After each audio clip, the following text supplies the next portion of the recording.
दिलीप कुमार में दिलचस्पी रखती थी मधुबाला। सायरा बानो ने किया दावा। 64 साल पुराना किस्सा सुनाकर खोल दिए बहुत सारे राज। दिग्गज एक्ट्रेस सायरा बानो अक्सर इंस्टाग्राम पर पोस्ट करते हुए पुराने किस्से शेयर करती हैं। कई बार अतीत के उन पन्नों को वो खोल देती हैं जिससे आजकल के लोग अनजान हैं। हाल ही में सायरा बानो ने एक लंबा नोट्स लिखते हुए 64 साल पुराना किस्सा बताया है और दावा किया है कि दिवंगत एक्ट्रेस मधुबाला उनके दिवंगत पति और एक्टर दिलीप कुमार में दिलचस्पी रखती थी। सायरा बानो ने इंस्टाग्राम पर अपनी एक पुरानी फोटो और फिल्म मुगले आजम का एक पोस्टर को शेयर किया।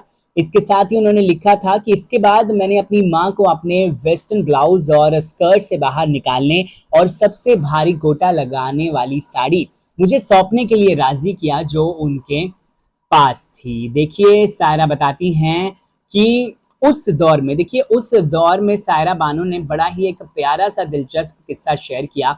उन्होंने ये बताया कि जो कॉस्ट्यूम का असर मेरे ऊपर चीख पुकार मचाने वाला था क्योंकि मेरा वजन मुश्किल से कम पेपर वेट किलो था और साड़ी का वजन 1 टन था। लेकिन क्या आपको लगता है कि मैं हार मान लूंगी?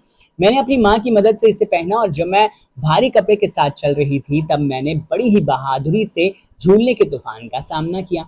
उस दौर की हसीनाओं का दिलीप कुमार पर क्रश होने और अपनी शादी दिलीप से होने को लेकर भी सायरा ने बात की। उन्होंने कहा कि मैंने कई सालों तक हवा में महल बनाए थे और सभी मंत्र मुग्ध कर देने वाली खूबसूरत महिलाओं जैसे मनमोहक सुंदरी मधुबाला और कई दूसरे लोगों को अच्छी तरह से जानती थी जो साहब में बहुत ज्यादा दिलचस्पी रखती थी। लेकिन क्या आपको लगता है कि कुछ भी मुझे मेरे मिसेज दिलीप कुमार बनने के सपने से रोक सकता था? तो सीधा सीधा उन्होंने बता दिया कि दिलीप कुमार की पत्नी तो वही बनने वाली थी। उन्होंने फिर लिखा, आखिरकार प्रीमियर 5 अगस्त 1960 को मराठा मंदिर में हुआ जहां पूरी फिल्म इंडस्ट्री उमड़ी हुई थी और मेरी आंखें बेतहाशा एक चेहरे से दूसरे चेहरे की तलाश कर रही थी लेकिन साहब की कोई झलक नहीं थी। वो पल जब मैं उनके साथ एक नजर फेरती थी बेकार हो जाता था और मुझे ठंडे पानी का झरना महसूस होता था।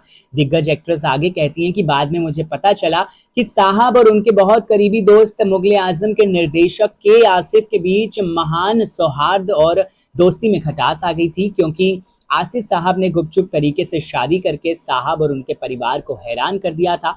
उनकी छोटी बहन अख्तर ने बिना एक भी शब्द बोले दिलीप साहब से कहा, कम से कम ये कहने के लिए मैं अपनी माँ के साथ अपनी सीट पर बैठी थी और अगर मैं किसी एक सीन को दिलचस्पी से या फिर दिल से देखती तो आप मुझे खुश कर सकते थे। ये मेरे लिए एक बड़ी नाकामी थी। सायरा बानो ने बहुत सारी बातें आगे भी कही हैं। उन्होंने बताया कि उनकी वजह से दिलीप कुमार ने कभी मुगले आजम नहीं देखी थी। हालांकि जब सायरा की दिलीप कुमार से शादी हो गई तो उन्हें पता चला कि पूना के एक संस्थान में मुगले आजम को नाटक के एक चैप्टर की तरह पढ़ाया जाता है। तब सायरा ने पहली बार दिलीप कुमार को मुगले आजम देखने के लिए आखिरकार राजी कर लिया। बड़े दिलचस्प किस्सा है ये सायरा बानो से जुड़ा हुआ और दिलीप कुमार से जुड़ा हुआ। इस वीडियो को लेकर आपकी क्या है राय? कमेंट सेक्शन में जरूर बताइए।